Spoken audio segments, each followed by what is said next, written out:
Kali ini kita akan membahas mengenai alexithymia. Ini adalah suatu keadaan ketika seseorang mengalami kesulitan untuk mengidentifikasi dan mengekspresikan emosi. Saya akan membagi penjelasan mengenai topik ini ke dalam 2 video. Di video pertama minggu ini, saya akan membahas mengenai ciri-ciri, faktor risiko, dan penyebab alexithymia.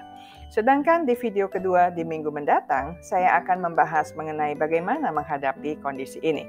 Kita mulai sekarang.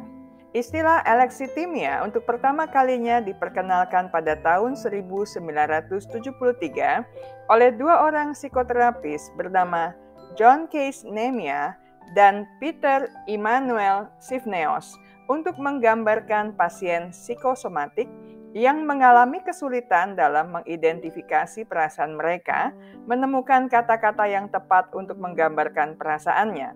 Orang dengan alexithymia biasanya kurang memiliki pemikiran imajinatif serta sulit membedakan antara perasaan dan sensasi tubuhnya. Alexithymia bukanlah sebuah diagnosis klinis, namun alexithymia dapat terjadi bersamaan dengan beberapa kondisi kesehatan mental, misalnya gangguan stres pasca trauma, gangguan makan, depresi, gangguan spektrum autisme, dan ADHD. Sejumlah penelitian juga mengaitkan alexithymia dengan kondisi lain termasuk bunuh diri, skizofrenia, serta penyakit degenerasi saraf. Orang-orang dengan alexithymia biasanya mengalami kesulitan mengidentifikasi perasaan dan emosi. Mereka cenderung bermasalah dalam membedakan antara emosi dan sensasi tubuh yang berhubungan dengan emosi tersebut. Mereka mungkin saja mengalami masalah dengan introspeksi atau mengamati proses mental dan emosional mereka sendiri.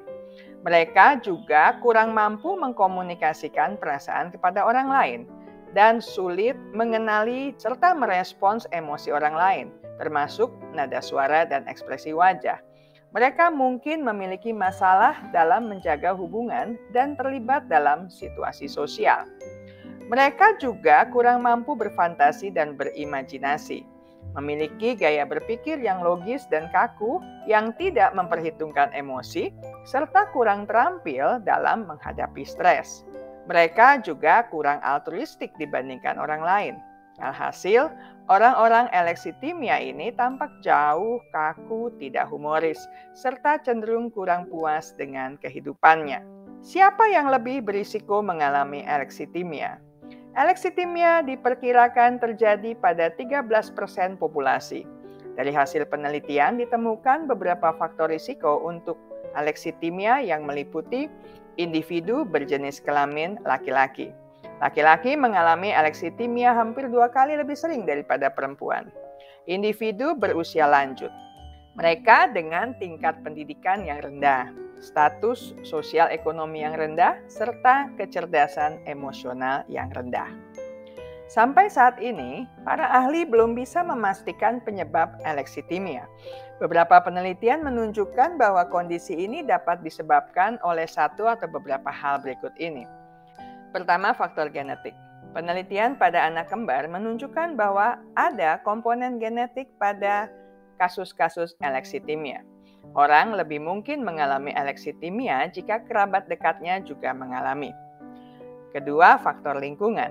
Penelitian pada kembar identik juga menunjukkan bahwa faktor lingkungan berperanan dalam alexithymia.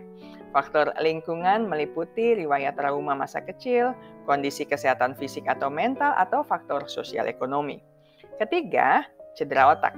Orang-orang yang mengalami cedera pada bagian otak yang dikenal sebagai insula anterior cenderung mengalami alexithymia.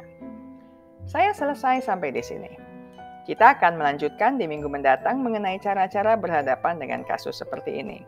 Ingat baik-baik, kesehatan mental Anda sangat berharga. Jagalah, pertahankanlah dengan sekuat tenaga.